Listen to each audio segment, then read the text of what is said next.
Hi, everyone. My name is Kim, and I'm the founder and creator of Expat Mama. Through these interviews that are both in the audio podcast and this new YouTube channel, we educate what it's like to be an expat, which is somebody who's left their country to live in another country. Today, my guest is Rachel Sanders. Welcome, Rachel. Hi. She's from Northwest New Jersey in the US and is now residing in, what is the name of the place where you're at? Caicedonia. Caicedonia, Colombia. Okay. Sí. So let's start with your origins and let's hear about like how your upbringing was, where you grew up, etc. Sure. Well, I grew up in New York City, one of the boroughs, which was, is Queens, and the town was Flushing, New York. I grew up, it was the 70s, I was born in the late 60s, so 70s in New York, not so great. But I didn't know any different. That's all I knew. My parents both worked. We were latchkey kids, like literally wore a key around our neck, let ourselves in. We lived in an apartment building, walked to school in the city by ourselves, just unheard of for, anything nowadays in the US. Several blocks, not 2 blocks, several blocks in the city. My brother and I kind of took care of each other. My grandparents lived in the building with us, my father's parents, and we would stay with them, like if they made us like a late dinner, or would spend some time in the afternoon with them. But we were kind of on our own. If the weather was nice, we were outside, we were doing stuff in the street. I hate even to like admit to the stuff that we would do because it seems so crazy nowadays. But like walking in between houses and alleys and walking on roofs of buildings and just stuff that's so, I think that our generation just had a freedom that it's kind of unheard of. And then when I was in 4th grade, so we were approaching what was going to be middle school for me. My parents, my dad especially, he was a cop, a New York City cop. He knew the neighborhood was changing just in a way that they wanted something different for us. I don't know any good politically correct way to say, my dad, he just had a different idea about how he wanted us to be raised. And we were definitely a minority in Flushing. It's a very, very diverse place. I never thought about it because as a kid, you don't think, oh, I'm white, you're Indian, or I'm white, you're Korean. You just are what you are. That wasn't working for my dad. And we moved to Long Island and that was like what you would imagine any, suburb would be like, the late 70s, early 80s. It was idyllic. We really, really lived a very normal suburban life. Very, very normal. Let me backtrack a little bit. What did your dad want for you guys? If you can talk a little bit about your community, that would help. Give some background on that. My dad was very traditional. My mom I think she just went along. It was just the way that they were, and I love them. My mom's no longer with us. I think they did the best they know how to do, but they very much wanted for me to just be married and to give them a grandchild as soon as possible. And that pressure started at 17. So I know that sounds outrageous, even for, the late 80s, 90s, but that was how I was raised. There was a lot of pressure to get married. Can you talk about the community that you belong to so that people can have a reference? Yeah, so I'm Jewish. I was not brought up with any religion other than Jewish identity. We celebrated Jewish holidays. I did not have a bat mitzvah. That wasn't okay, right? With my dad, whatever reason, girls don't get bat mitzvah. I mean, in some way, I don't want my dad to sound like a bad guy. It was just the way he was brought up, and he wasn't the type of person that like expanded his thoughts. He thought whatever he was thinking was right. And so that wasn't going to happen. So I didn't get bat mitzvah. I felt very left out of, that part. But by the time I was 16, I had met, I befriended a girl who was my age. We became like super best friends. I was adopted into her family, and they were religious, practicing Jews. And I sucked it up, man. I every Friday night dinner, synagogue after dinner, all the holidays in the synagogue. And then later on, there's a lot in between, I did keep kosher for about 10 years. It was a lot of work, but I did that too. So that was how I was brought up. It was rigid, but also like my dad was a New York City cop. So I experienced things that I think a lot of suburban teenagers did not, because my dad would take me into the nastiest neighborhoods, just to eat at a fun restaurant, or, and obviously took us to, all the important museums and all the, the botanical gardens and the Bronx Zoo and all the things that we would just do regularly. It wasn't, a special occasion. It was like, this weekend we're going to museum again, that kind of thing, or whatever. And that's how I was brought up, and we did bring that on to my daughter also. So that was nice, because even though we lived far from this, hour and a half from the city, we still did that with my daughter. So that was nice. Very interesting. We have similar backgrounds, but in different communities, different societies. Yeah. So I can totally relate to this. So if we could summarize, there were a lot of rules, a lot of expectations. And also and a lot of control. I mean, I was not allowed to go away to college. That was not happening. So, community college was, high on my dad's priority list, because that way I could become a teacher or, a secretary, which would be perfect to be able to raise children. And, that was not okay with me. So I applied to a university, Stony Brook, which is on Long Island. And that's where I went. I did very well. I ended up with, I studied what I wanted to study, but I did this teaching as an aside. And the teaching went well. I mean, I taught for the year of the internship, when you teach with a mentor. Yeah. And then I was driving every day to the school, and I was like, oh my God, I hated high school. Why am I doing this? Like, what am I doing? I'm going to be in high school every day for the rest of my life. Like, I'm going to be teaching? No. So I just pursued it thinking, okay, well, the next step after graduating is getting married and having kids. So this is all going to work out. That was the message playing in my head. And it was the societal expectation, should we say? Right. Yes. And so I tried very badly to get a job, everything. I even went out of Long Island to look for jobs. I mean, it was, I was, even if that was even possible.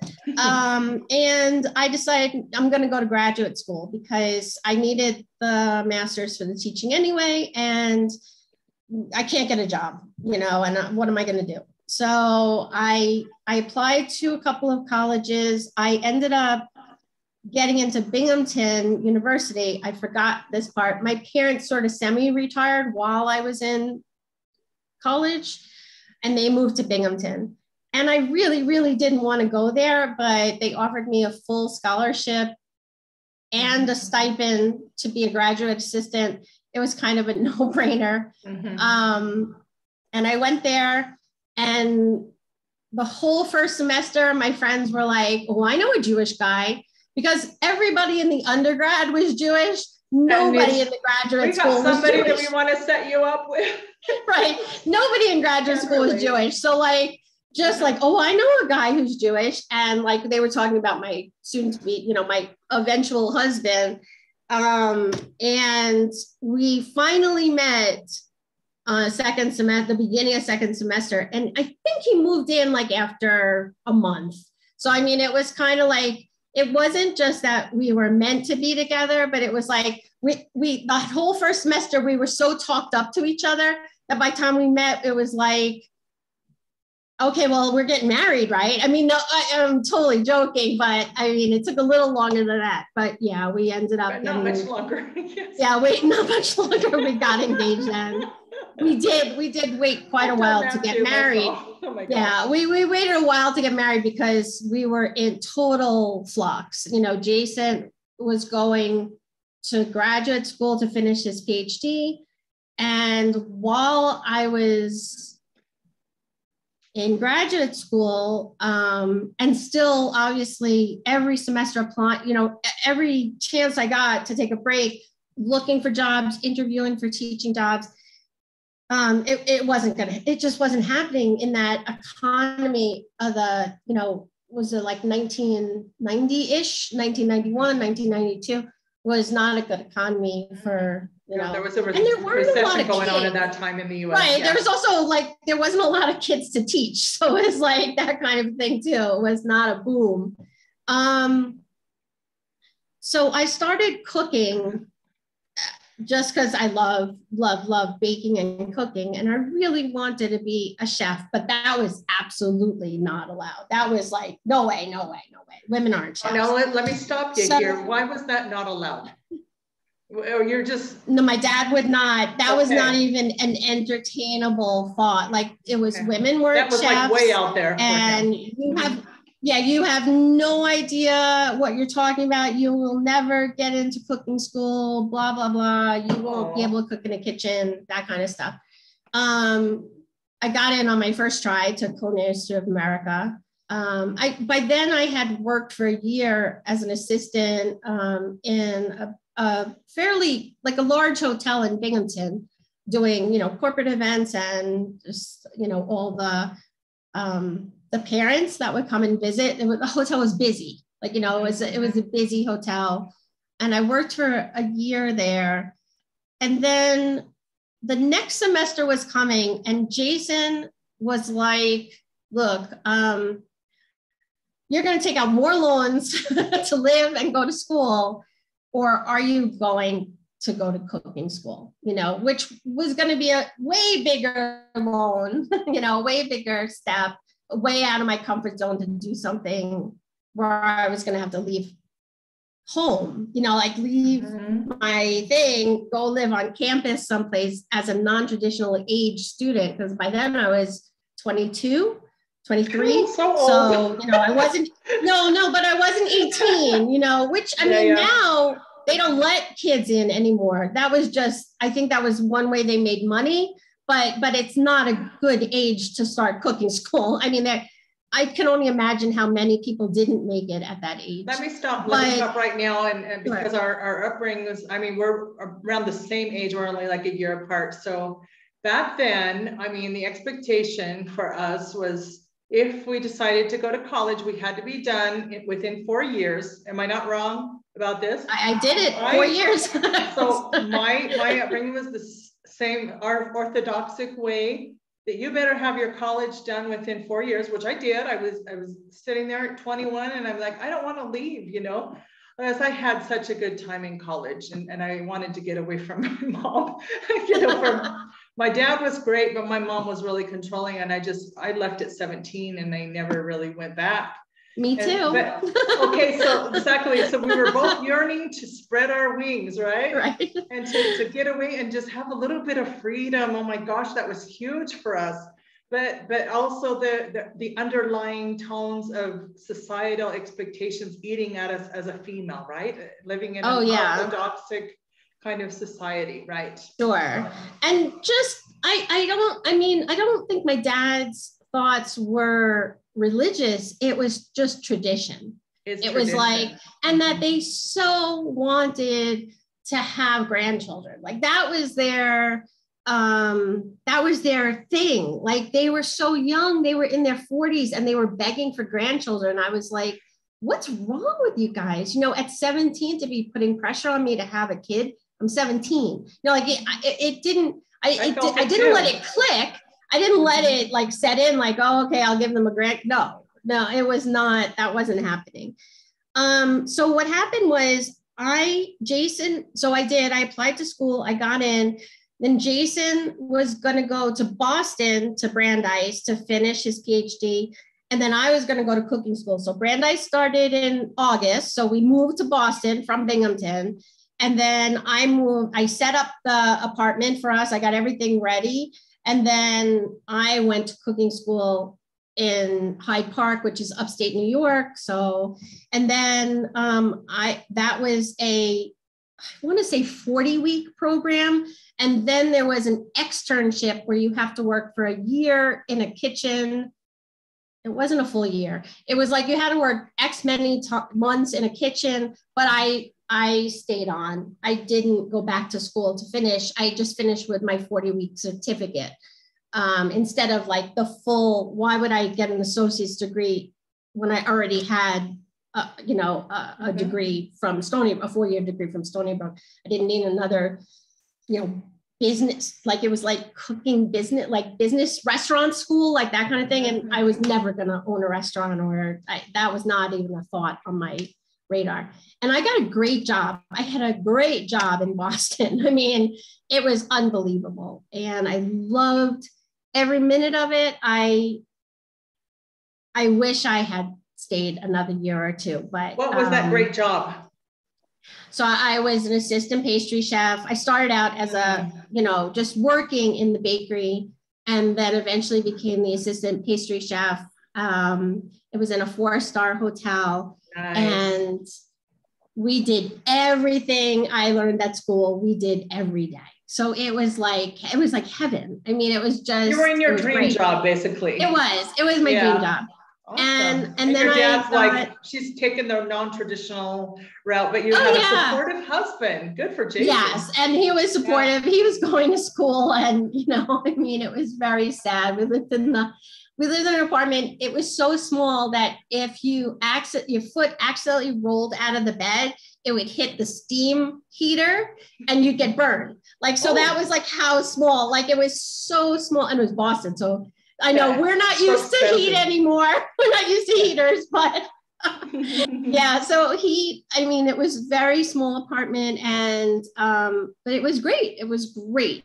And then Jason decided he was not going to finish his PhD, that it was not a good idea. There was never going to be a career that was going to be satisfying the way that he imagined. And,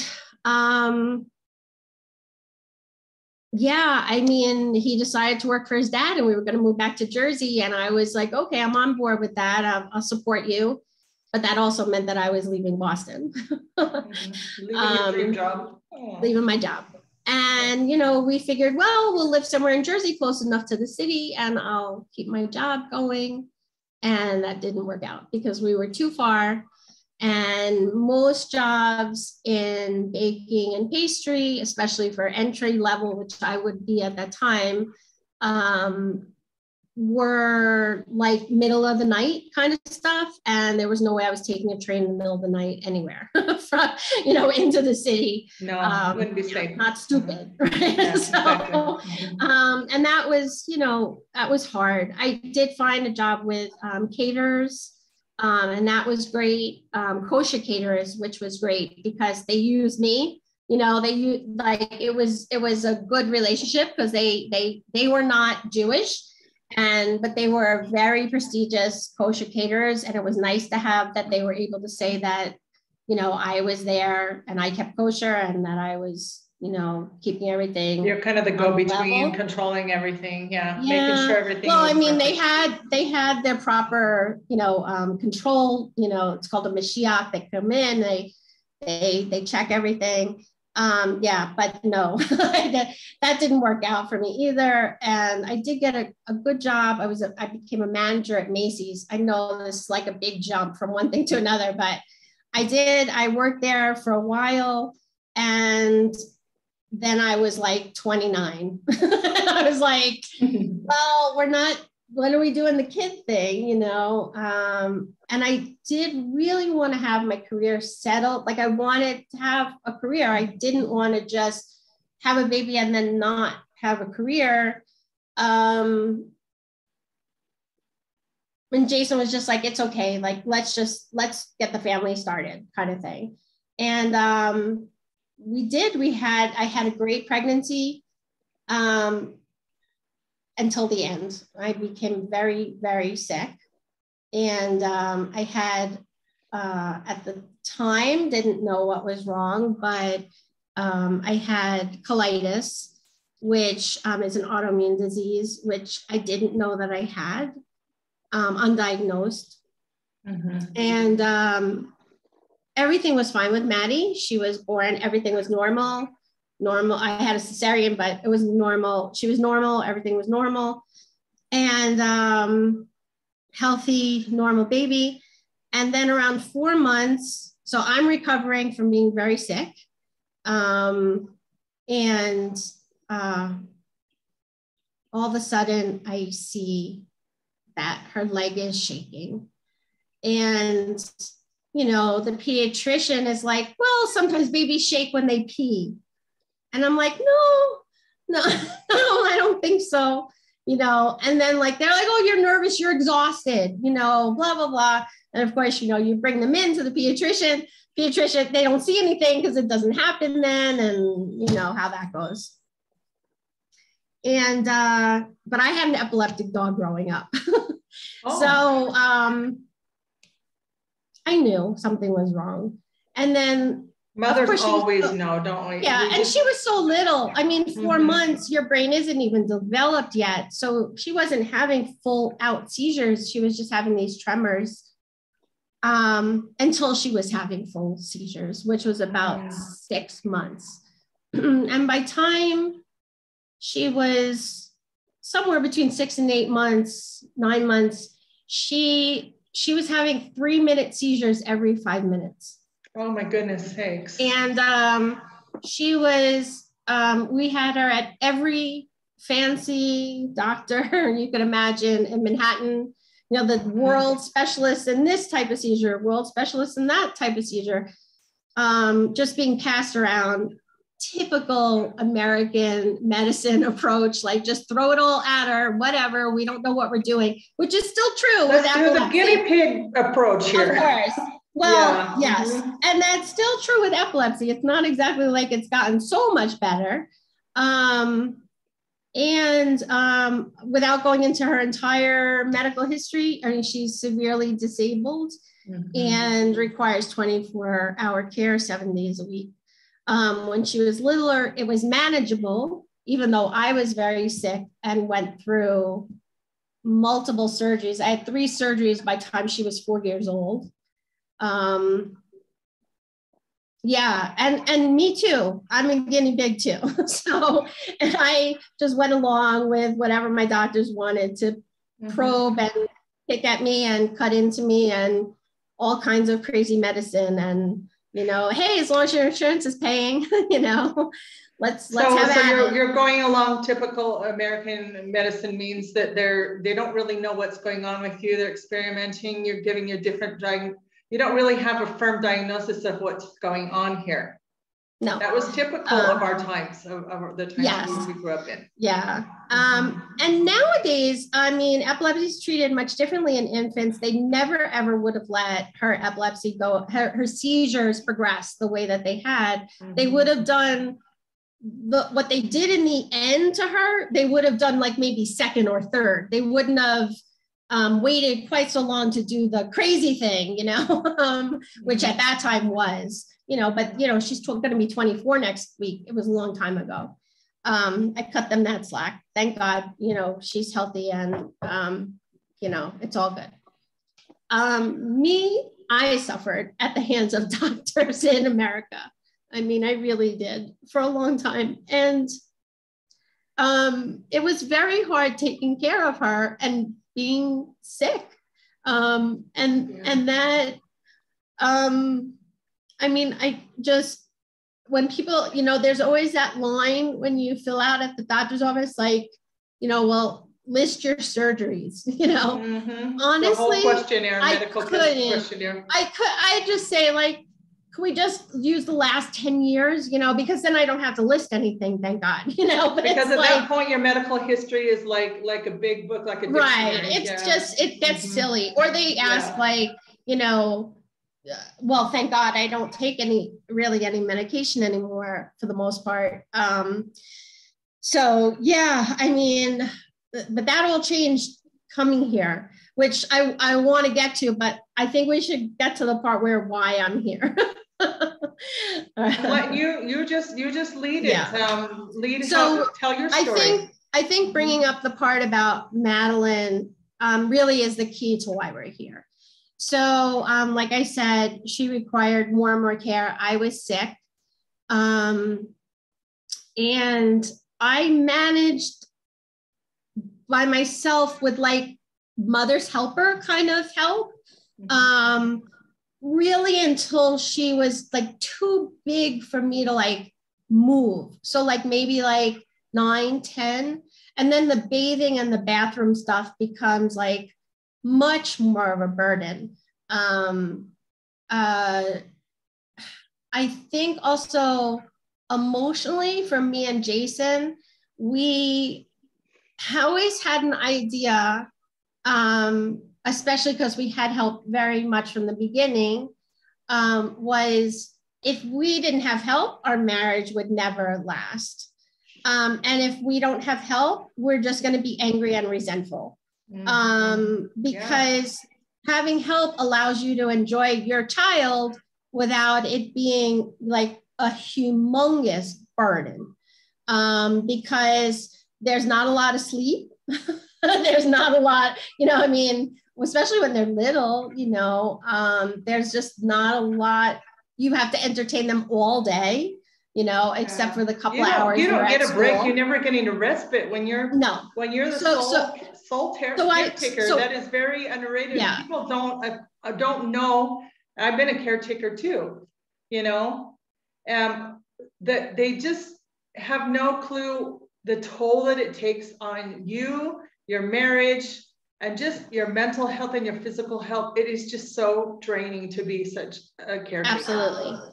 Absolutely. And of course, you know, you can have as much therapy and but in the end, you have to be there every single day. You're the one, right. you don't catch a break. So yes, right. you needed and help. Honestly, it's not that even when I don't, it's like, even if there's a third person in the room, that's help, because it's not all on you, right, to like have to do everything, because you have to do everything for her. You know, she can't get her own drink. She can't get her own snack. She can't get dressed.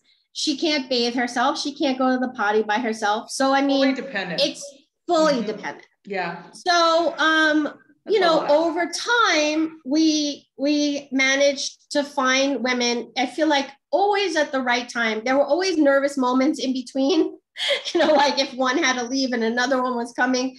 But I had wonderful help over the years.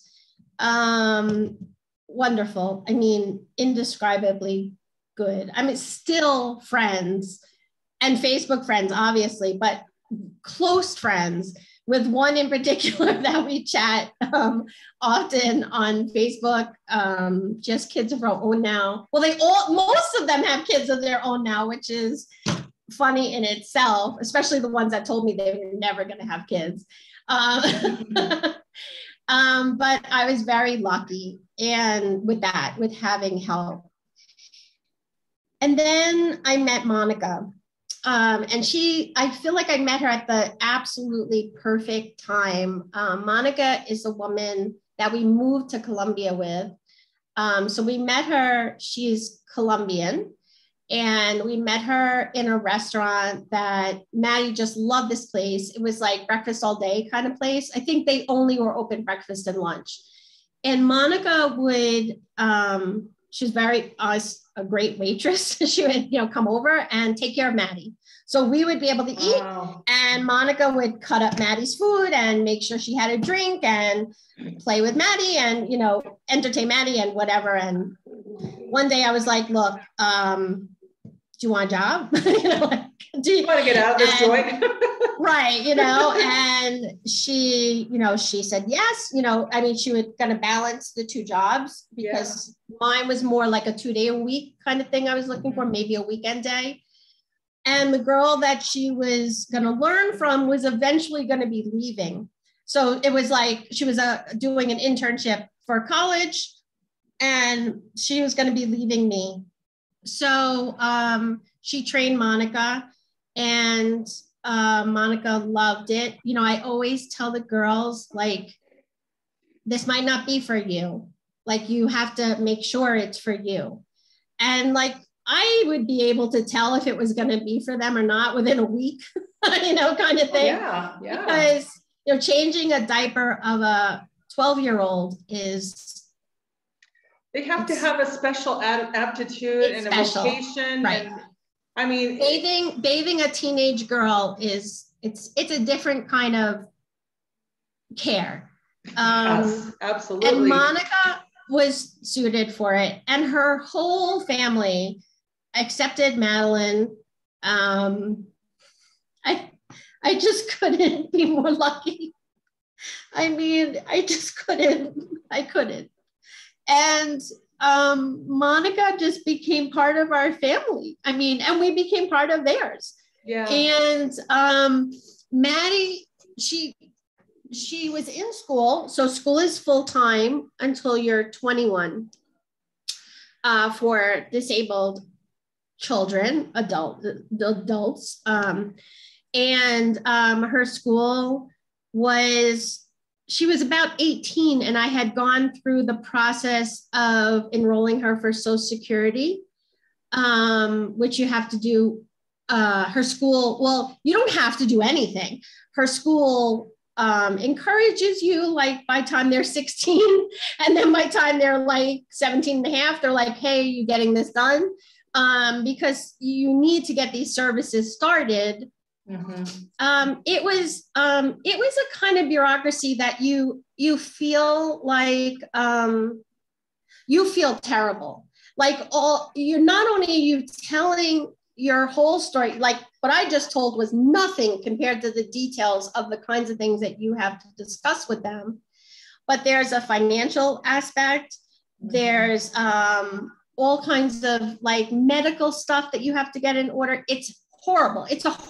I can't say to anybody, oh, it's a great experience, it'll be great. No, it is a nightmare. And of course, the person that's in charge of your case is like 22 years old and like talking to you like you're a piece of shit. Like, well, if you were a better mother, you would have all these papers together. I'm not even kidding that was said to me. The things that I went through. Because I think most Americans can relate to if they've ever applied for any type of government benefit. I've had times of my life, apply for certain benefits, and it is a real nightmare. And you have this deadline. I think it's like 10 business days that you have to meet. And if you don't meet all that and you're rushing around trying to get the paperwork, then they cancel you and then you're without benefits. And honestly, it really takes a toll. They make you pay a very high price to get some benefits, to get some money, to get whatever care that it always makes me laugh when people like oh, well, these undocumented immigrants are getting, no way, there's no way they're getting any services. There's no way. The process is so brutal.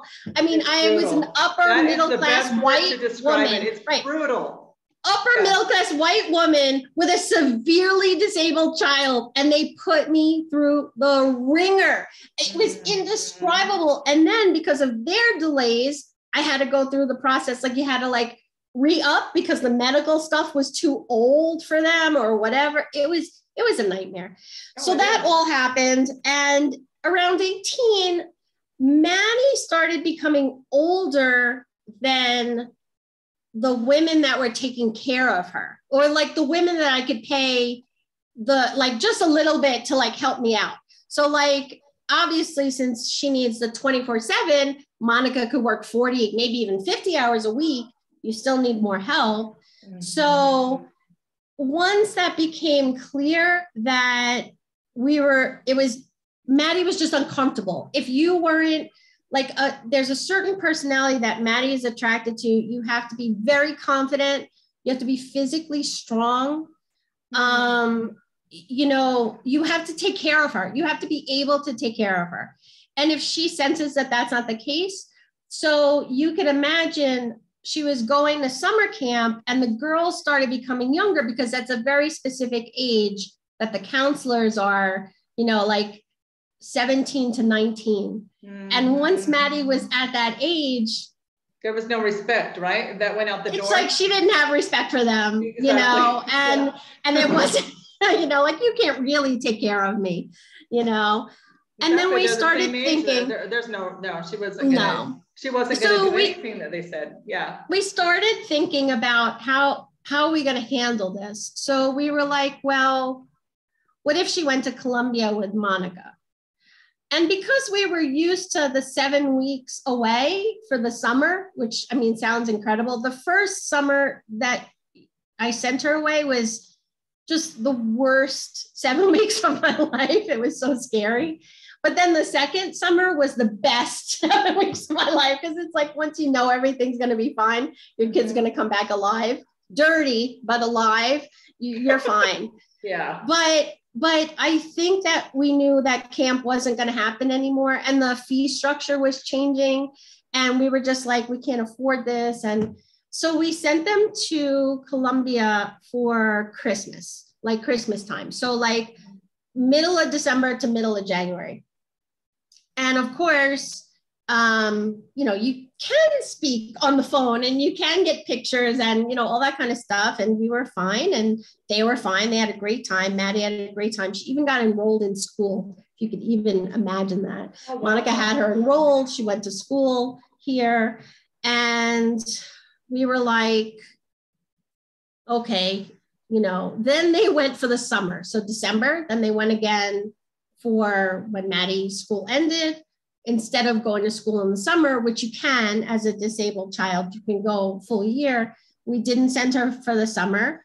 Well, she had taken off for camp for a couple of years. So, I mean, that was normal. She went to Colombia instead.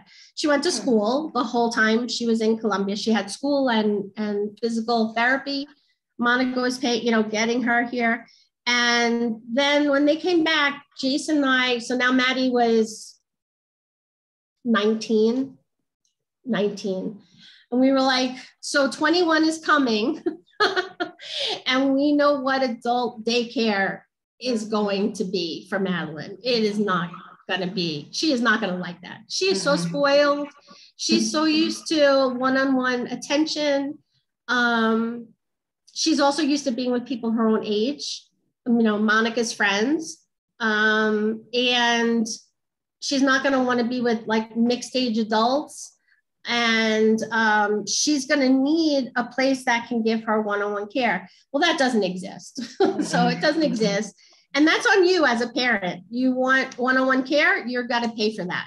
So on top of everything else, you're going to be paying for that.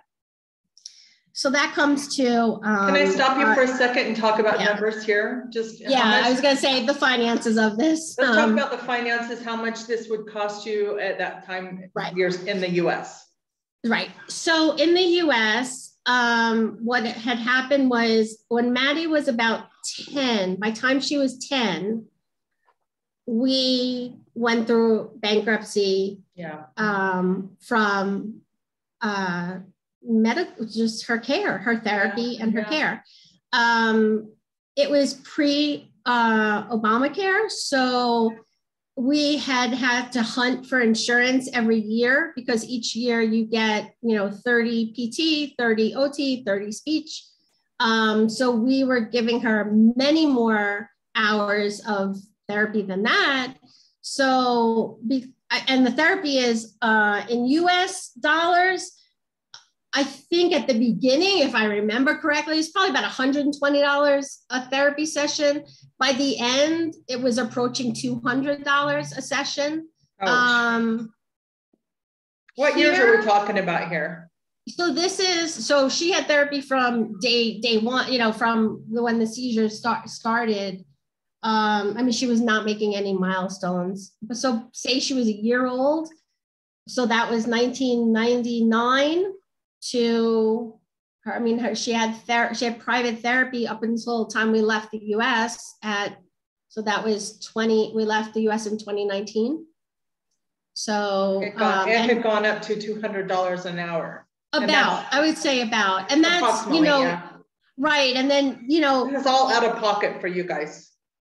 We had insurance, but copays were about $50. Okay. So if she had therapy twice a week, that's $100, $100 each therapy. She was only getting PT in the end that we were paying for extra. So yeah, that's really where she needs the most therapy. So that bankruptcy was rough. We lost a car. We couldn't pay our mortgage. It was rough.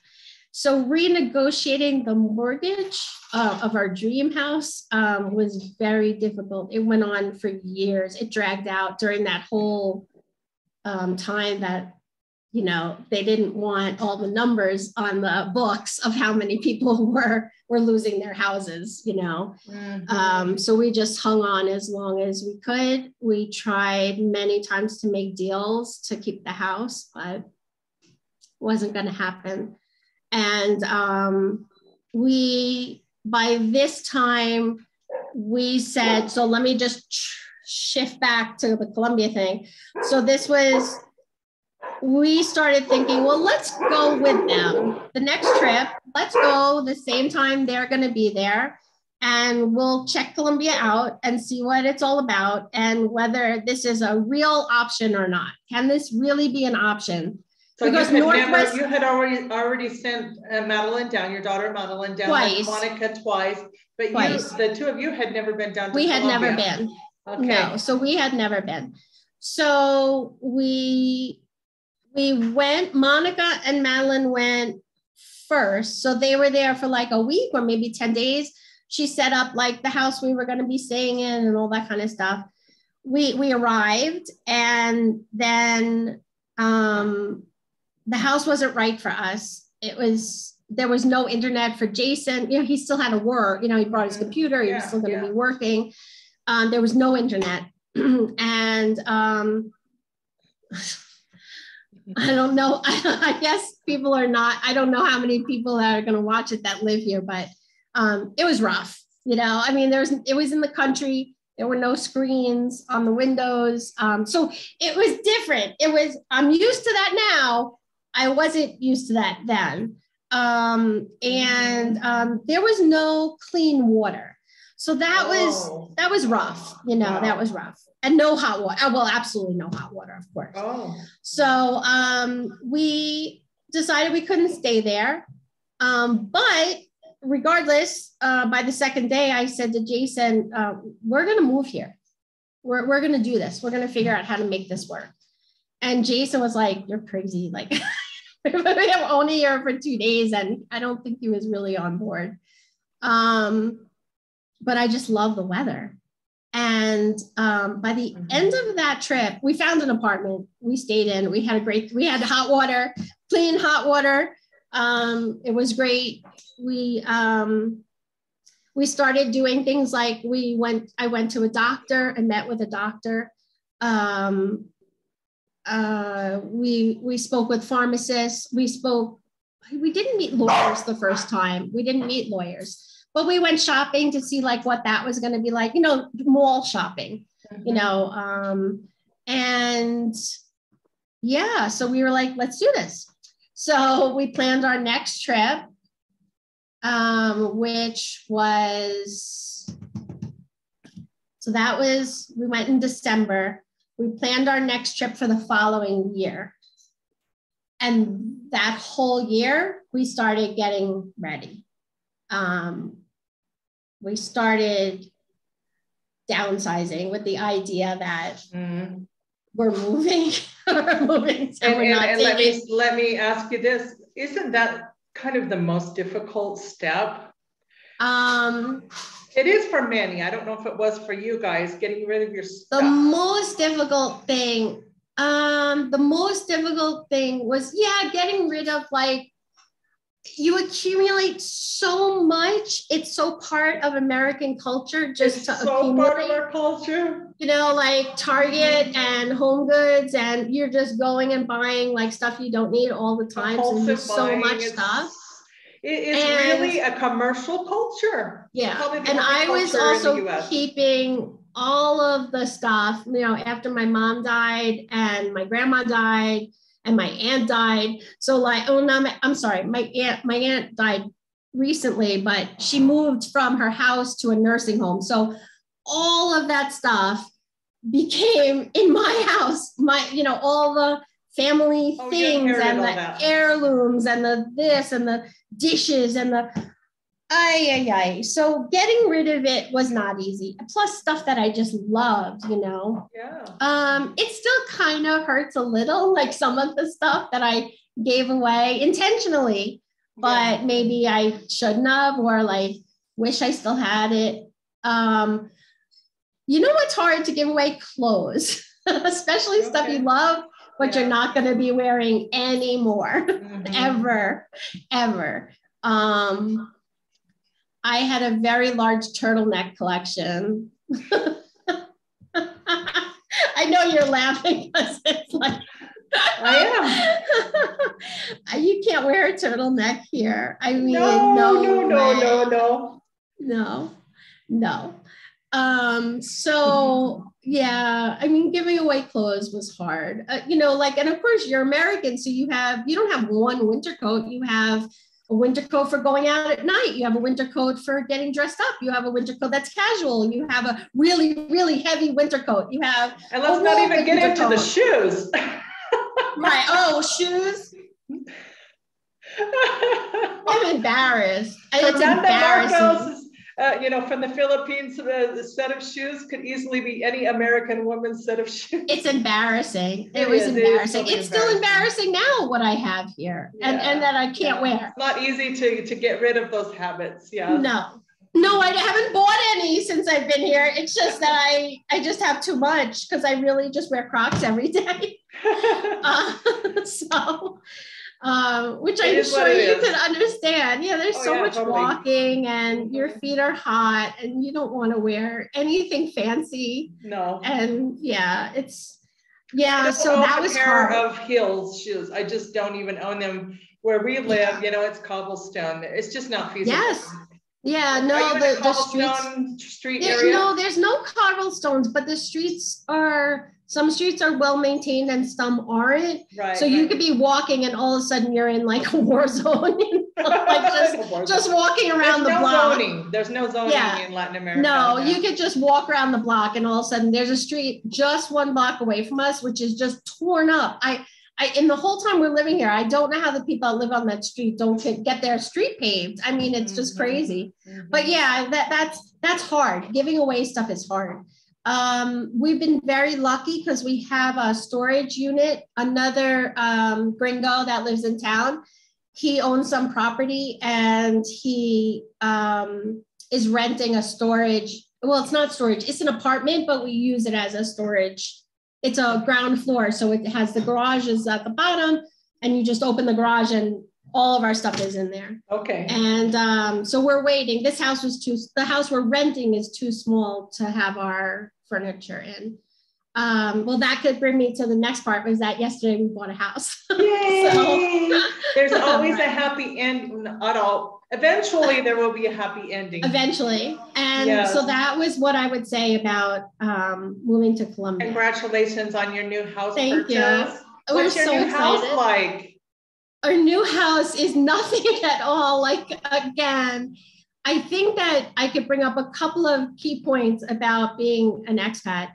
Your expectations, your dreams or expectations or fantasies about your future life and what that's going to be like. And it's like you're rewriting your life every day, I feel, as an expat.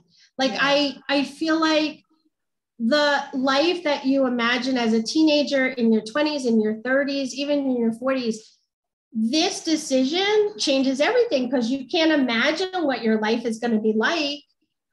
Even if we visited here once for 4 weeks and once for 5 weeks. That was our entire experience with Colombia before we moved. Mm-hmm. And then when we moved, we lived here for 5 months before the pandemic. So we have not explored Colombia. Yeah. Our life is, all we know it is this town for the most part. Our new house is modern, which is not even in my realm of thought for a home. I would never even imagine having a modern contemporary style home. But what made it more believable for me was when we started looking at houses very seriously. We went into a house where the woman was she was Colombian. The husband was from Texas. They were older. They were probably in their 70s. They had moved here with all of their stuff. They lived in the United States for about 20, 30 years, and she was an antique collector. So the house, which was very unusual for Colombia, was filled with American antiques, rugs, Persian rugs, and I thought, I could do this. Like, this can work, because their house was very contemporary on the outside, but inside it was, how I would imagine living, how I would imagine my style. The level of comfort was so much better than right. So then all of a sudden I started thinking, like, this, I can make this work. I could do this. But that brings me to the part about what you can and cannot imagine for your future, which is leaving the United States was not something ever in my thought, ever could imagine doing. And not only could I never imagine doing it, but I feel like because of my daughter, I had no other choice. There was no future for Madeline in the United States. I couldn't imagine her going to adult daycare during the day, and then us, like, which is only a couple of hours.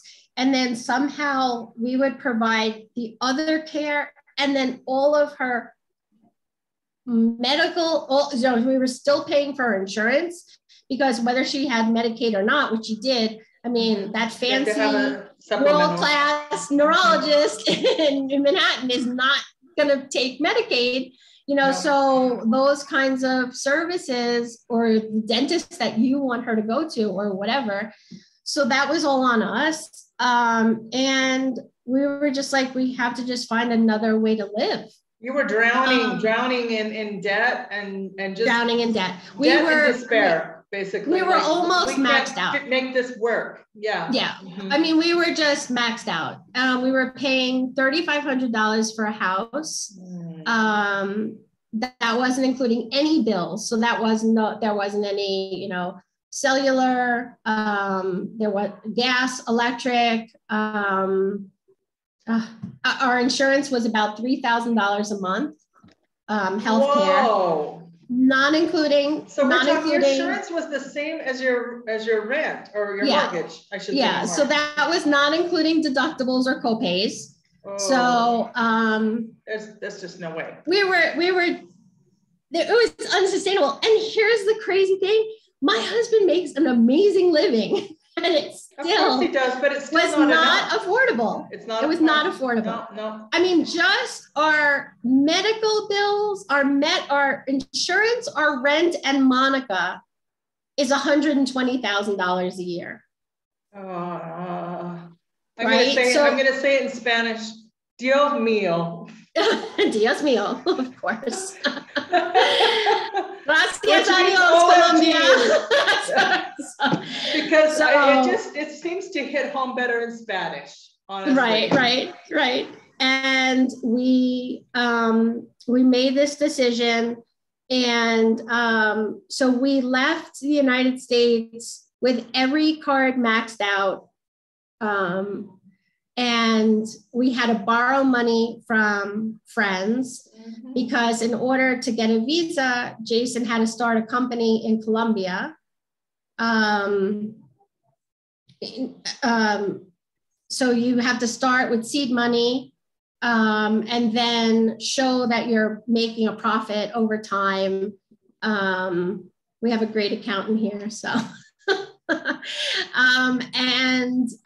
Thank God for our best friends, Bill and Elise, who helped us with that. And which, thank God, I think we're totally paid off now with them as well. We paid off all of our debt. We bought a car with cash, and we just bought a house with mostly cash. That's in 2 years and 5 months of living here. Amazing. Yeah. And my health insurance. Wow. So our health insurance is about $300 a year. Wait. Crazy. What? Yeah. So your health insurance is $300 a year. Right. That's Jason's fancy insurance. I think my insurance is less. Maddie and Jason, because I have pre-existing condition, they have like a fancier insurance.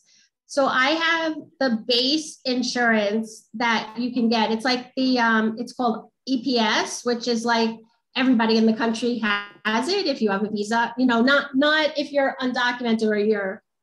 This is a national health system. National everybody health, gets it right. if they're so I have the in the base, country, if they're legally in the residents country. or citizens. Right. Got it. So I have the base healthcare, and I take Humira, which Humira is for rheumatoid arthritis and other autoimmune disease. And Humira in the United States is about $5,500 a month. I was paying $50 a month. That was my copay. But that would be the cost. I think I'm gonna have to take a Valium at this point. Right. So that was the cost per month. These numbers are so staggering. It's just unbelievable.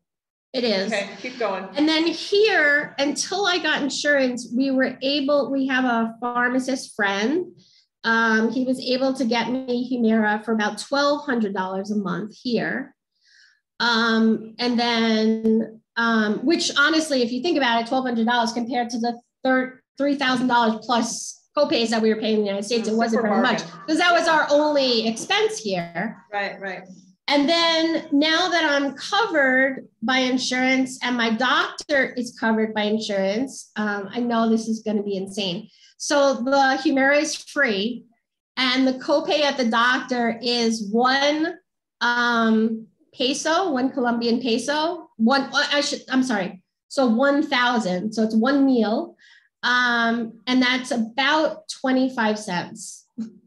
That's my copay at the doctor. I don't want to laugh. Slow down a little bit. I don't want to laugh. I mean, a lot of people that are listening to this are going to be like, now, can we repeat that again? Right. Let's do a slow comparison here. It's just like, it's like sending, I can only think of it in Spanish, of course, manna from heaven. Right. It's literally like, we are just so blessed to be there, Yeah. I mean, how has your life, you've gotten your life back. Right. Or the financial freedom. Life, right. There's no stress. There's no financial stress. There just isn't. I mean, even with buying the house, it's a big number. I mean, it's scary. because we couldn't get a mortgage because we're not residents. And to get a mortgage would have been very expensive. I think the rates are about 10%. I mean, it's crazy. Plus, very short term. So the owners of the house are like, it's rent to buy. So we had to make an enormous down payment, more than half the price of the house. And then over 2 years, we're paying them the rest of the amount of the house. And they're wonderful. I mean, I like have such warm feelings towards them. I mean, they're just so wonderful. And yeah, I mean, we just made a great connection with them, and yeah, the timing was just right, you know, for both of us. And I don't know. I mean, I think that would be the thing, that you are going to give up Target and Walmart, and for me, pretzels and Chinese food and bagels. And Twizzlers, you told me, and Twizzlers. Twizzlers, well, that's the thing. Elise, so my best friend, every month, about every 4 to 6 weeks, so not every month, so more like 6 to a little bit longer. What we do is we fill up the Amazon cart. Elise runs around to the store a little bit. Like, if she's shopping, she just grabs the couple of things that I want. She sticks it in the box, and then it comes down here, and it costs us somewhere between, it depends. If it's one box, it's usually about $70 to send. We get it in about 1 to 2 weeks, depending on whatever. And it's full, and she always sends Twizzlers. I never ask, but she always sends them. She's and like, I sent you a picture. She can't not have her Twizzlers licorice. Right. She's like, no, Rachel can't not have this. Love it. I wish she could send me bagels, but that wouldn't make it. No. But yeah, I mean, there are certain things that you miss. I mean, just like gourmet ingredients. But honestly, I can't cook in this house. There's no windows. So the average temperature in the kitchen is about 90 degrees. So there's no cooking going on here. It's why I'm so excited to have a house. I cannot wait. I mean, you start cooking again. I'm going to start cooking again, and I cannot wait. So, and we're both suffering the side effects of COVID here. Trying to carry out normal life. It's like, the worst thing is, you know, I have to do a lot of interviews, and I teach online. So my voice is very important. And what COVID does is shut off my voice and have this dry cough. Absolutely. And when I start talking too much, yeah, it kicks in. Well, for me, it's like, it's just very dry here. We were talking about the weather. There's no humidity. So it's just, I feel like I drink a lot. I'll drink a lot more here than I ever did. And which is good. It's perfectly healthy. But yeah, it's like you're adopting, just always without drinking. realizing it by force, you're adopting a healthier lifestyle. And I mean, have your eating habits changed since you've been there to Colombia? Well, I've lost a lot of weight since I've been here. I think it's just slowly over time, like coming to equilibrium. And then I had surgery, unfortunately, over the summer. Well, so in June, let's just say there's no summer or winter here or whatever you want to call it. I had a kidney stone, which I suffered my whole life. I had my first kidney stone when I was 19. And I would say I had them on average, I would say every 9 months in the United States. Some required the emergency room. Here, it was during COVID, the height of COVID. We were not vaccinated yet. And it was very scary. I knew something was wrong. It was beyond, when you have kidney stones, when you suffer them regularly, you know how you feel, you know how your body's reacting, you know what to do. This was way out of that range, and I knew something was wrong. The stone was too large to pass, which had never happened before to me. because of COVID and restrictions and doctor schedules, because that was much different here during COVID. You know, doctors weren't seeing patients as much. They had only a certain amount of people were allowed into the hospital at a time. I mean, it was very difficult. It took 4 weeks. I was so sick during those 4 weeks but thank God we have a doctor that comes to the house. So we have our own like private doctor, nurse that comes to the house. So I was getting IV and IV fluids and drugs at the house. And I eventually had the surgery, which is very scary when you don't speak Spanish fluently, you know. Yeah. But since then, I've lost 25 pounds. So since June, another weight loss, which I think my body's just coming to sort of like a level, like place where I'm not trying. It's just sort of happening. Like I'm not dieting. Yeah, food is different here. I mean, it definitely is. Think about it though, Rachel. I mean, what is US food? Yeah, well, sure. There's no fast food here at all. There's no fast food. The nearest McDonald's is 2 hours. Just the fact that you don't have preservatives, that you're eating food how God made it. Right. You're going to automatically lose weight in almost any country outside of North America. I mean, it's true. You know. Well, you know what's really, I was just farm to table, you know. Oh yeah. Or like you just drive up to the corner bakery, even if you're eating bakery. So even if you're eating, it's literally like it's burning hot. They like hand it to you in the bag, hot. It's right. It's just like comes out. You get some buñuelos, you take them to the house, you eat them. That's it. There's nothing has been preserved. There's no artificial anything. It's all. And that actual day that I picked up the buñuelos, Jason texted me. He's like, we have no bananas. So I go over to the square where they were having the farmers bring down food. And so I'm literally in a town completely surrounded by farms. There's nothing around, just farms. It's like all of a sudden you're like the city, jungle or farm. That's all that's here in this little town. Yeah. And so I picked up a bunch of bananas and I brought them home and I handed him the bananas, which cost me like 20 cents. And I handed him the banana and I said, this was just picked this morning. So enjoy, you know, as opposed to what we're used to, which is, you know, who knows how many months those bananas were. Yeah.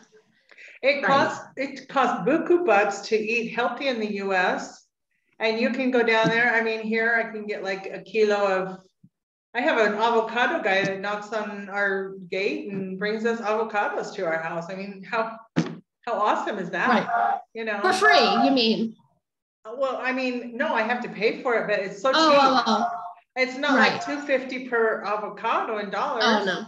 It's like that whole kilo would maybe be like $2.50 for the whole kilo, right? You know, which is 2.5 pounds. Oh no, food here is crazy cheap. Yeah. No, it's outrageously inexpensive. You know what's not cheap? Alcohol. Like if you get a drink in a restaurant, it's not comparable. It's still less, but it's like you look at the price, you're like, that's what my steak is costing. Like my drink is as much as my steak, you know? So it's like, you know, which is still, I mean, you're paying $10 for one and $10 for another. And, you know, you want to have a drink with dinner or whatever. Once in a while, yeah, sure. Right. Once in a while, exactly.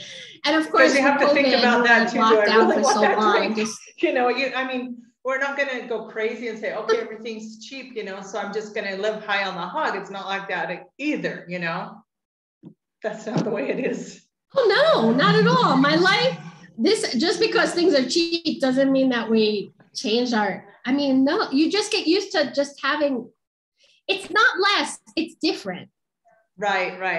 I mean, I would think if I was encouraging somebody or like telling somebody what it would be like to live in Colombia, or where my experience in Colombia, because it's only been this town so far, is that you are going to give up a lot of stuff that you're used to, but at the same time, you get so much back in a different way. Your whole life changes for the better. I mean, for me, I mean, that's how I feel. Yeah. Like, okay, so I can't have everything I want whenever I want it. Okay. Like I'll give that up to live debt free and be in a beautiful climate all the time. I don't know. And just to be, everybody's so friendly and What's the culture welcoming. like, Rachel? What have you found the culture to be like there? Well, I don't want to cry, but I have a great story. So my experience with Colombians in the United States is not dissimilar from my experience here. And around the time we were making the decision to move, we had gone out to dinner with Monica and her aunt and her cousin in a Colombian restaurant. And at night, the steps are not as clear. It's a couple of steps in and a couple of steps out. And Maddie has a little bit of trouble with uneven surfaces and stairs and things like that. And I opened the door, and normally I'm ahead of Maddie, but for whatever reason, I think we had to kind of wiggle out of the restaurant or whatever. And Maddie was ahead of me. And as I'm trying to get in front of her, there was a man standing in the doorway, and he took her hands and he walked her down the steps. And he said, buenas noches, blah, blah, blah, walked away. And I turned around to Monica and I said, oh, is that a friend of yours? And she goes, I don't know that guy. And I was like, there's the difference. Because I could be in Target and my daughter's walking too slow with the cart. And then I hear, the tap, tap, tap, tap, tap, move it along, let's go. I mean, even from a woman, or mother, whatever, it's like, you're going too slow, whatever. My experience in the United States with my daughter, just people being annoyed by her slowness or her noises or whatever. Here, it was not, we didn't live here yet. It was the second trip we were on. One of Monica's relatives said to me, in Colombia, Maddie, I forgot exactly how the sentiment was, Maddie is a gift from God. We see her as a gift. Oh, that's abysmal difference. Right. Honestly. Well, wow. In the United States, the way that my experience was, so what'd you do wrong? What did you do? What did you do that made this happen? Like this happened because you, did something, because I was sick, because it's whatever, culture, don't you think, Rachel? It's really, the US is a lot of shame and victim blaming culture. Absolutely. And that is not a unique experience among other parents of disabled children, especially when it's idiopathic. I mean, most epilepsy is idiopathic.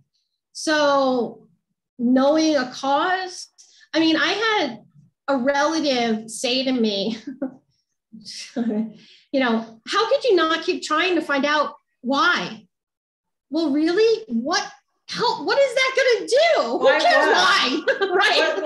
What is she leading to here? What's going on here? Right. Why? I'm trying to ask you. I mean, what does that mean? Well, it means whose fault is it? Oh, yeah, victim blaming again. Okay. Yeah. The shame culture. Mm-hmm. Right. And so what have you found? Go ahead.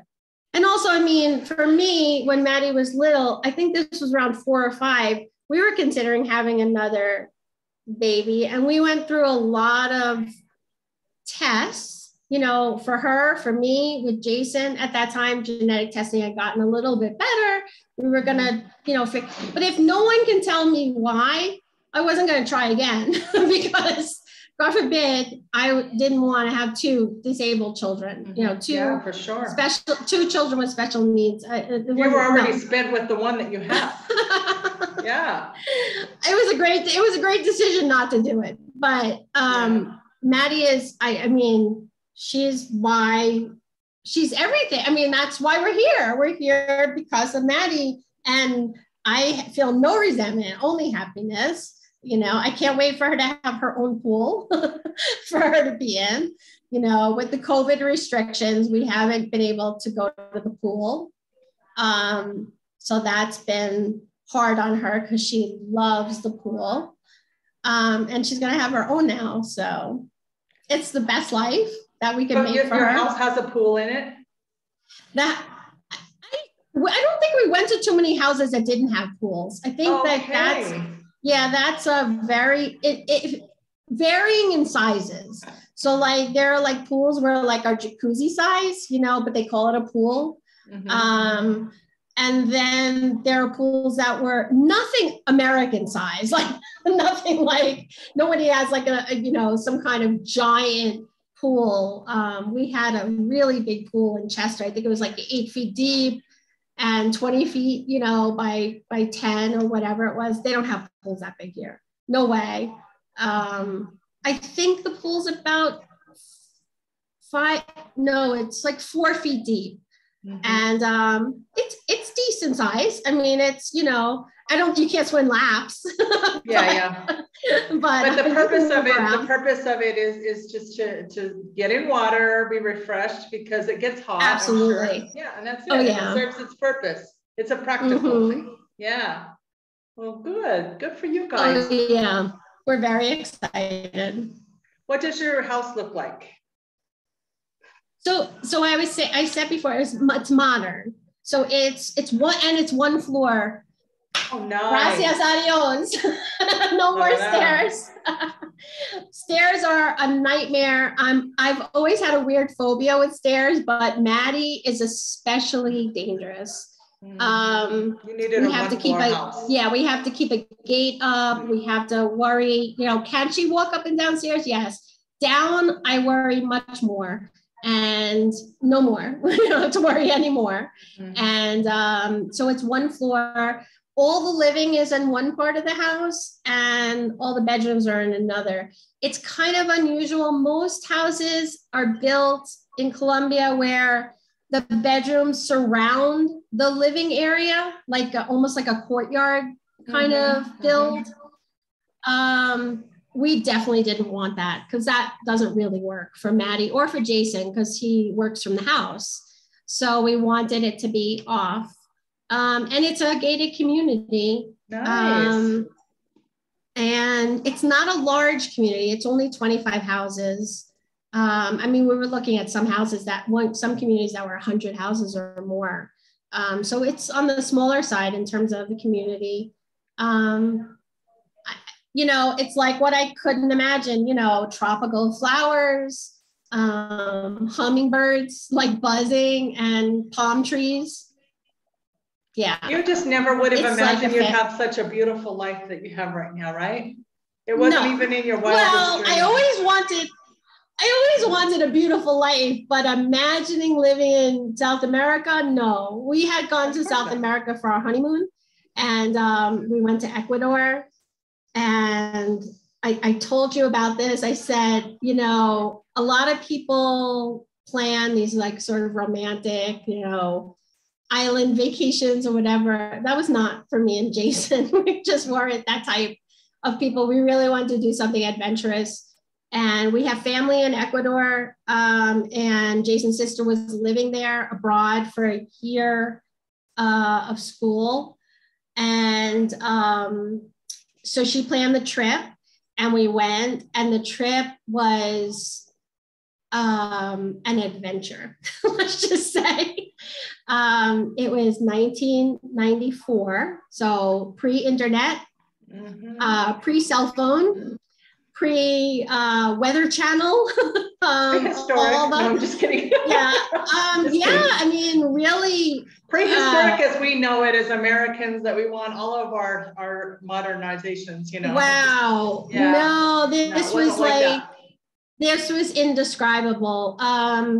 It was a nightmare. It was stunning. It was absolutely breathtakingly gorgeous. The Andes that's where I live now. Every day I'm like, we'll be driving in the car. I'm like, Maddie, look at that mountain. And it's like every day, like it's the same mountain, but it's so beautiful.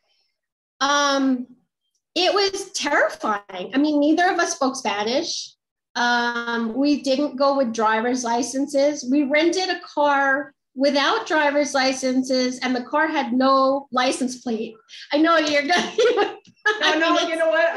That happened to me one time in Mexico. We were full-time traveling, and we were going to go see Cozumel, which is just off of Playa del Carmen. It's the tropical part near Cancun. Mm-hmm. And we were going to take the ferry, and somebody said, why don't you just go and rent a car? It'd be cheaper than like taking an Uber around the island. So I'm like, okay. So we go by the agency, and they rented me the car without a driver's license, without there was 3 things that you're supposed to have. They just took my credit card, charged it, and we got over there, and they gave us this blue car that had no proper roof. I mean, it had holes in the floor. It had holes in the floor. It was like, yabba dabba doo, here we go. Exactly. And I just couldn't even believe that they would even rent me a car. I wouldn't even rent myself a car. We had no licenses. I mean, we had no proof of who we were. I mean, we were so naive. I mean, not just were we young and naive, or American, right? So that's like, you're privileged, right? Whatever. Yeah. So we went there, and we had, looking back, we kept saying the whole time, because it was one tragedy after the next. We just kept saying, if we can make it through this, we could make it through anything, and then we always imagined that we would come back. And, my parents, I didn't grow up, like I watch a lot of your other interviews, and people have like the travel blog, and they've been to 1 million countries and blah, blah, blah. No, the first time I ever left the country. That is actually not. The one guy that lives that's kind of like an ambassador, he's European. I think you're referring to him, but I think he's the most well-traveled one that's written the tour guide for Bogota. Right, the Bogota. Okay, mm-hmm. He's very worldly and very knowledgeable, and speaks 5 languages. That isn't my typical target. Right. The typical is people like us. Right. Who all of a sudden happened upon this country, and we lived happily ever after, Right. Sort of. But I just didn't have along the way. Right. But I did not have a travel bug. The first time I left the country, my Jason took me to Canada for a weekend. Because I guess in America, for me, and that time, 1991, you don't think to yourself, oh, you're going to leave the country and go to Canada, because Canada, like what? That's just Canada, like go to Niagara Falls, whatever.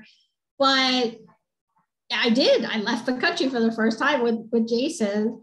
And then the next time was Ecuador. So, on our honeymoon. And then the next time was Colombia. We really didn't travel much, except for in the Northeast. We would go to Boston and Bar Harbor in Maine. Those were our big vacations. I love New England, but I'm done. 50 years of winter is enough. Yeah. I'm good. Oh yeah. Time to travel in South America. I'll be able to go to winter again. I can go to Chile, Argentina. I can go south, I don't need to go to north. Think about where you are. You're like in the center, you're close to the Ecuador. Equator, that would be in English. We're a couple of 100 miles. I think we're 400 miles from the equator. We have 12-hour days. So I think the most that it changes over 365 days is about 22 minutes. So, for us, it's sunrise is 6 o'clock and sunset is 6 o'clock. It varies very, very little. It's like kind of Groundhog Day. It's like every day is exactly the same here. It just doesn't have a very big range of weather, and obviously day and night is exactly the same. Right. But you're living in the most biodiverse country in the whole world, next to Brazil. Yeah, you know, I love it. I learned this. I think Colombia has the most fruits and the most birds. Right. Yeah. And there's oxygen. You're breathing, you know, really fresh air because you're living in the Garden of Eden. Honestly, I hate to say it, but I actually don't hate to say it. I love to say this because I adore Colombia. It is. You know, so we beautiful. went there. We've only been there once, but I'm going to end up in Colombia. I just know this, and we are going to meet because hopefully, God willing, we'll get out there this year. I'm trying to figure things out how we can kind of go.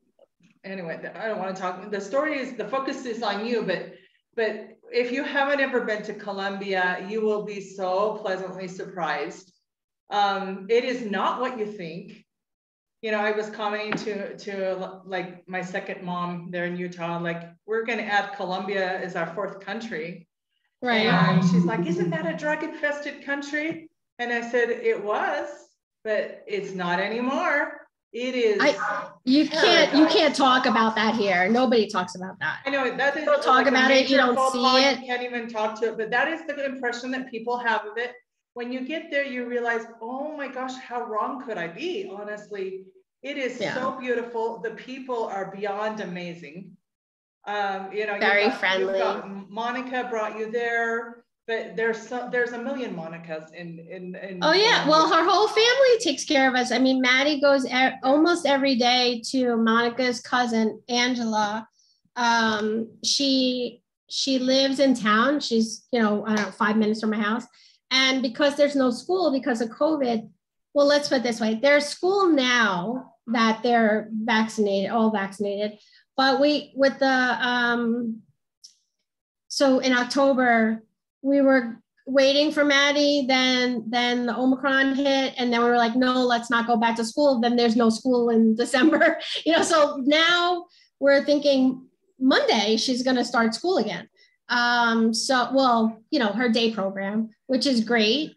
I mean, they're so wonderful there. They take such good care of the kids, and it's mixed ages. The older kids go in the day, the younger kids go in the afternoon. I think they go from 2 to 4, the younger kids. But during the day, I don't think there's anyone there younger than 10. I would say like right around 10, 12, depending on their intellectual abilities. And there are some adults there, but I mean, adults, you know, 30s, 40s, but not many. And it's a great program. I mean, it's private, but, you know, affordable. So that's awesome. What about you guys? Have you been able to make friends besides Monica? Well, Jason, much more than me, because obviously he speaks Spanish. Very few people speak English here in this town. Where we're going to be moving, many more people do speak English. There are many more expats, and also just mixed marriages. So expat and Colombian, I've heard there's a lot of mixed marriages with Colombians and other nationalities. Right. So I think that when we move, I know in the neighborhood there are Americans. So, but here, I mean, I use Google Translate. I have a really wonderful relationship with my hairdresser. I really, because, you know, yeah, I have to say that is one thing I miss in the United States. My hairdresser and my the woman that did my esthetician, I knew her from the time my daughter was 3, and I saw her every 4 weeks from the time my daughter was 3 years old till the time I left. So like that relationship is beyond a relationship. I mean, it's beyond, like, she's not my esthetician, she's my friend. I mean, I went to her daughter's wedding, you know, like it's, you know, so you miss that closeness, those repetitive relationship closeness. Yeah. My hairdresser, I swore my hairdresser. So Eric and Amelia definitely knew more about me than my therapist, for sure. I always told my hairdresser in the US that she could like totally work for the FBI because I would just pour out my soldier. I think we women need, I think anyone, as soon as they start touching us, and because we Right, Americans, honestly, we're not touched enough. Let's just say it like it is. Right. And Right. we get touched and hugged and kissed a lot. And we get all the affection in Latin America that we never got in our whole lives in the US. Right. Absolutely. Although COVID has really put an end to a lot of that. We start like telling our whole life story, you know, it's like, right. Okay. Well, that's so my hairdresser here. So how we talk is, if I don't, she'll speak to me in Spanish, and mostly I understand. I mean, I understand Spanish much better, obviously better than I speak it. Mm-hmm. And then if I don't understand, she'll like put it in the Google Translate, and then I speak back to her, and either I try to speak as well as I can, or I use the Google Translate, and I see her every 4 weeks. So, you know, we have a nice relationship. But for me, it's been much more isolating. I mean, I'm with Monica, a couple of days a week. I mean, I'm very close with her. So, and mostly I do like what I'm doing now. I'm speaking to you. I speak to Elise. I speak to my brother almost every day. I try to speak to my dad once a week at least, and my stepmom. So yeah, I mean, I'm looking forward to that next phase. You'll get there. Like I told you before we started recording is, you know, I teach languages. So as little kids acquire their languages, you know, they're like a sponge.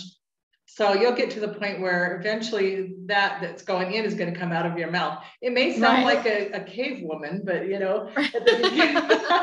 That doesn't bother me at all. I don't mind messing up. It doesn't matter. It doesn't matter. The point is, and the people are so patient with you while you're trying to learn their language, because they have such an appreciation of your attempt to do it. Right. You know, which is so different from like when people are trying to adapt to the US. I mean, there's so much unkindness there. You know, non-tolerant people just don't have the patience for you. Right. But there in Colombia, you found it's a very kind and helpful culture. Oh yeah, we don't have any trouble here communicating. And of course, and you know, and I think other of your expats have said this too, as long as you know the pace, like the things to say in situations where you're like at the grocery store, at the restaurant, you know, to ask for the check, you know, all the different things that you need to do. Up in every interview, yes. Right. Yeah. All the things that you need to do. Once you know how to do that, you can get along. Like how to ask for gas, how to, all the different things you start like, and then you start speaking because you learn the sayings that you have to say to get along. You know, to do what you have to do. Because you're always repeating the same kind of conversation. Exactly. It's called survival Spanish. Right. At this point. Yeah. Survival and everybody has to go through that, you know. Exactly. I always, you know, I speak. I wouldn't say I'm almost a native. I'm a near native because I've been in Latin America for so long. But being in this area, my Spanish is getting worse by the day. I need to definitely move to Colombia and get my Spanish back and get a more beautiful dialect. Well, Colombian Spanish and Mexican Spanish is different though. Well, the Spanish that I know is Argentinian. Oh, that's interesting. Because I lived down in Buenos Aires for almost 18 years. So right. That's the dialect that I know. I'm still learning Mexican. But it's not that hard. It's just that in this area, there are a lot of foreigners, and that's another issue, but I would rather live among the locals. That's just who I am. I've never lived in a place like this where it's a very soft landing. You can get all the American products. I mean, it's very, you're like, how would that be? That sounds really nice. Because you're missing those kinds of things right now. And I miss them. There was not one thing I could get in Argentina as far as ingredients go, you know, if I wanted to make like, I don't know, whatever thing, because American recipes, half the stuff is pre-made for you. You just go buy like the Pillsbury mix for this and just add whatever, you know, and it's so easy. But like when you move to a developing country, wherever it is around the world, a lot of stuff is literally from scratch. Like our Thanksgiving, when we wanted to celebrate Thanksgiving, you know, it would, I'll tell you a story. And then we had just bought our house in Argentina, in Buenos Aires. And I was so thankful that after 13 years of marriage, we could finally buy a house. I was like, let's celebrate. Let's have not only Christmas, but let's add our American traditions too. So I really wanted to have Thanksgiving to just show my gratitude. I felt so thankful that we could buy a house. And so, you know, I go to try to see if we can get a turkey. Well, yes, we could get a turkey. But that turkey was 13 kilos that I was able to get. I mean, this huge turkey, that was a mother load of a turkey. And the ovens are not that big. That's what I was saying. We had this tiny little oven, and the turkey was high-fiving the top of the oven, because, I mean, it took up the whole oven. But you know what? It was fresh turkey. It wasn't the frozen, you know, butterball. Right. And it tasted so much better. And we had a fabulous Thanksgiving. My mother-in-law was like, after that, she never wanted to eat any more Argentine food. She was like, I want Kim to cook for Thanksgiving, because, and you know, I was married to my husband who's from Argentina. He's half Italian, Sicilian Italian. I mean, I just like let him do all this cooking, because you just don't share a kitchen with an Italian. You let them just cook. So he did all the cooking, but when I would cook, it would be an event. It was a celebration. I would cook. I'd cook. And then he was kind of like this for us. You would have gotten along really well with him, because he was like this uncelebrated chef. And so when we'd make, you know, the potato salad that they call ensalada rusa in Argentine Spanish. It was just basically, he would make it, it would look like a cruise ship. All the food, you know, just was so fancy, the way he fixed everything. He put like the ornaments on there and everything. It looked like a food spread on a cruise ship. I mean, it was an event, and we were we were a really nice team. So while he was still alive. But anyway, just things like that, you know, it's a whole different life. That's all it is. Yeah. Well, to celebrate any holiday here, I have to think 2 months in advance. Yeah. Because so Thanksgiving, I need Elise to send cranberry sauce, which obviously I'd rather have cranberries, but you can't get that locally. Right. You can get that in the big cities. You can get cranberries, but not on time, because they don't celebrate Thanksgiving here. They celebrate Christmas. Right. So like you might be able to get it. So canned cranberries, but Elise would send like stovetop stuffing and stuff like that. And then like I try to put it together, and it's so hot by time it's time to eat, because it, like I said, there's no windows, so the kitchen just heats up. And we had the same issue, because like you're in the southern hemisphere, so it was like Argentina. So let's see, it's winter where I'm at, because I'm in North America still, but you're in South America, so you're so it's hot in the winter months in North. It doesn't change. The weather is absolutely the same all the time. Like Australia, it was like the southern hemisphere. So I was like, you know, and they still, the very first interview on this channel is with Leandro Prada, who's from Argentina. And we talk about, for example, it's a warm Christmas, and it isn't just warm, it's hot, it's scorching. Right. Oh yeah, no, it's hot here for Christmas. And a little rainy. I think cook, you know, December sometimes rainy. Hot weather, it's the wrong menu is what he said. And I thought that's so funny, because we still ate the things that we ate in those countries. Right. You know? But it is the wrong menu. No, it's always hot. I mean, that's why I'm looking forward to being in a place where I can cook, a house that I can cook, because I love cooking, and I've actually come to hate it. I mean, I hate the idea of it. In the house you're at. hate it, because it's so hot. It's just, it's, you feel physically sick by the time you're done cooking. Yeah. I'm sure everybody's enjoying it, but I'm not. And, you know, and really I've just learned how to make like the easiest, quickest things. And still even that is too hot. You know, it's just too hot. So I'm looking forward to being in a place that has cross ventilation and central air conditioning and all the, you know. You can make your house how you want it because it's your house. Exactly. Well, that's gonna be wonderful. I can't wait. Let's go ahead and just kind of wrap things up. Sure. Is there anything that you'd like to bring into this interview that we haven't discussed? Well, I think mostly people in the United States, I think for me too, this was a huge thing, was medical care.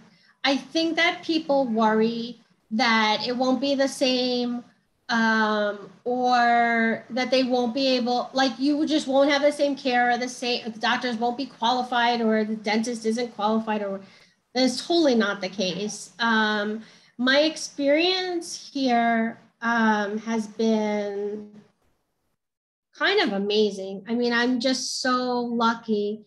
My rheumatologist, who is the head, like steering the ship, he is world renowned. He lectures in the United States as well as other countries against using OxyContin and other pain medications for pain management of fibromyalgia and pain management in general, but specifically fibromyalgia and rheumatoid arthritis. He speaks English. He goes in and out. He's a little frantic. His personality is a little much, but so he goes in and out, but it's okay. Monica always is there. And then my eye doctor speaks English, so I don't have any trouble. My urologist speaks English, so I haven't had any trouble with that. Nice. Maddie's neurologist speaks English. It's in and out. I mean, they're more comfortable speaking to Monica, but then they'll speak to me or ask me questions in English, so I don't have any trouble with that. We haven't had any trouble getting any medication here.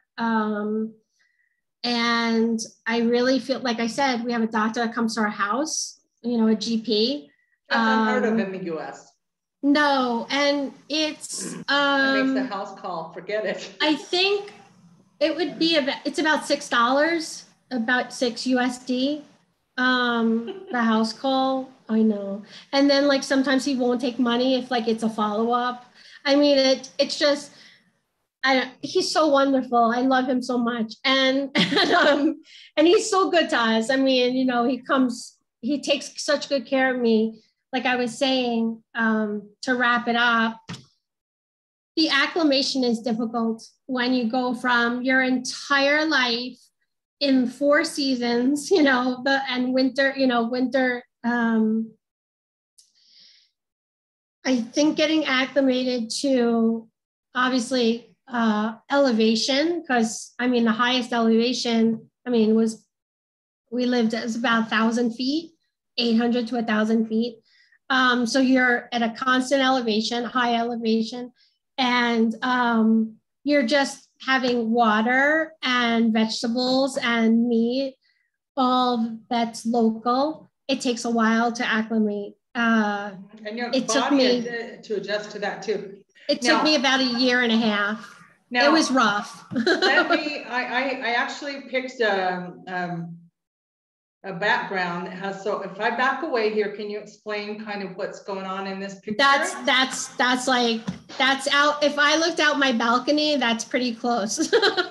Although the mountains are a little higher, but I mean, the houses are very close together. They're attached houses. They clear land for, that is where cows would graze. That's a cattle ranch. That's not a finca, like you know, where they grow food. But that's how it is. I mean, the cities are right up against the country.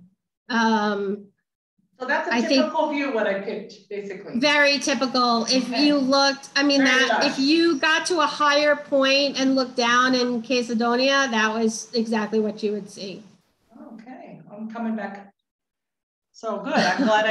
I'm glad I chose it, because I was trying to find, you know, something that was very typical of that area. It's very typical, except like very lush of vegetation. Oh yeah, more colorful though. There's a lot of like trees that flower. So we have yellow flowers right now in the trees and orange. The yellow is twice a year. The orange is 4 times a year. Nice. Now that's just my 2 years of living here. I'm very much into tree watching. So I've gotten used to it.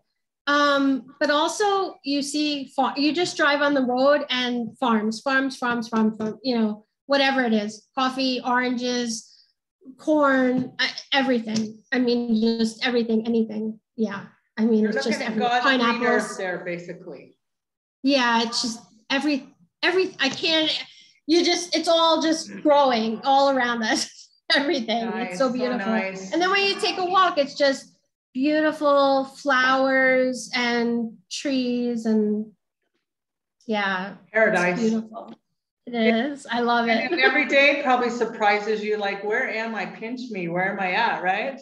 I get that when I'm driving. That's like a thing. Even though the roads, there's 2 roads. There's like very few. There's very few main roads.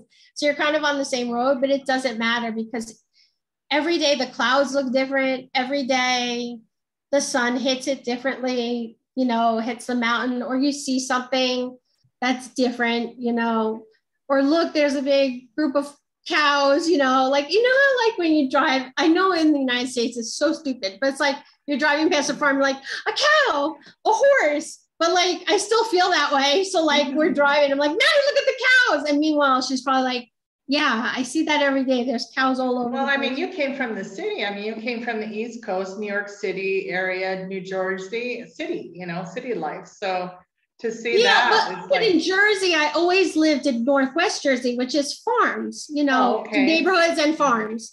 I mean, it's not Colombia farm, you know, it's not like that kind of farming, but yeah, I mean, agriculture, apple farms, corn. I mean, that's very, very normal where I used to live. Yeah. And horses and cows, but it doesn't matter because even there I would say, Maddie, look, a cow, you know, what's up? I love it. I love it. Right. So you've gone back, could you say that you've gone just back to like the basic joys of life have kind of been restored to you, you know, and stress, and you can just kind of take time to slow down and smell the roses or the flowers, whatever the case may, or the cows. Right now I can't smell anything. Oh, right now you can't. Yeah, we both got COVID. I'm still waiting. You know what I mean, in a figurative sense. Absolutely. Okay, hold on just a second here, Rachel.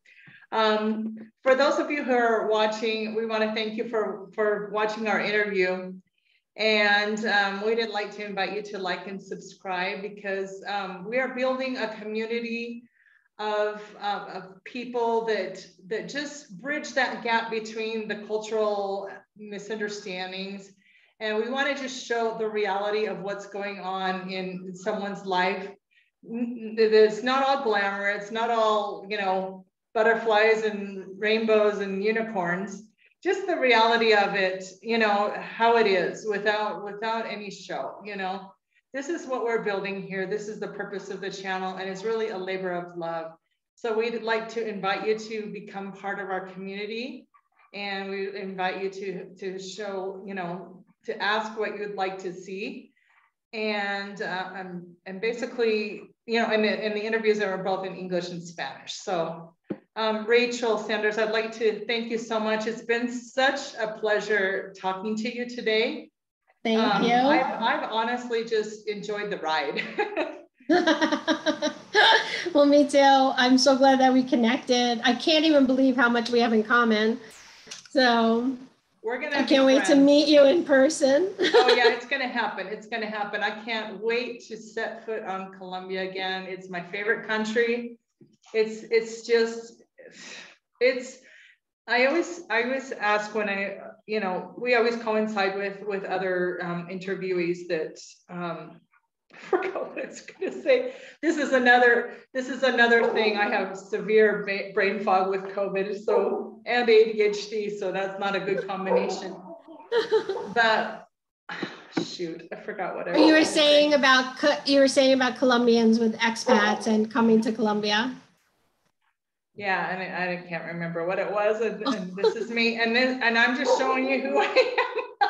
Okay. But we're just thankful to be here. What I want to ask you is do you want to be contacted? If anyone would like to ask questions, yeah, how can sure. they contact you? Yeah, by my email. I can give that to you. Okay, so we'll put that in the description box as well. And my dog is going absolutely berserk. So it's that time. It's that time. It's like the alarm, just showing it how it is. So thank you for coming on. It's just been a real pleasure. We have a lot in common, and yeah, I just can't wait to. Now I remember. I'm coming back to what I remembered. The brain fog finally just went away for just a second.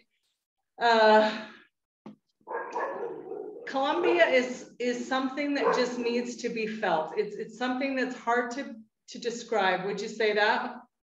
Well, I told you I was here for 2 days, and I told Jason, I know we can do this.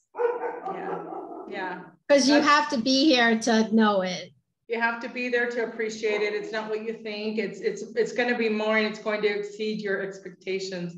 And it's just something that you have to do when you get boots on the ground, when you actually set foot in the country, which is absolutely spectacular. So before another brain fog kicks in, I'm going to go ahead and end this interview.